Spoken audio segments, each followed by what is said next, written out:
أستغفر الله ربي من كل ذنب أذنبته عمدا أو خطأ سرا أو علانية وأتوب إليه من الذنب الذي أعلم ومن الذنب الذي لا أعلم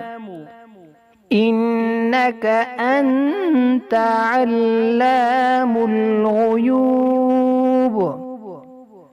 وستار العيوب وغفار الذنوب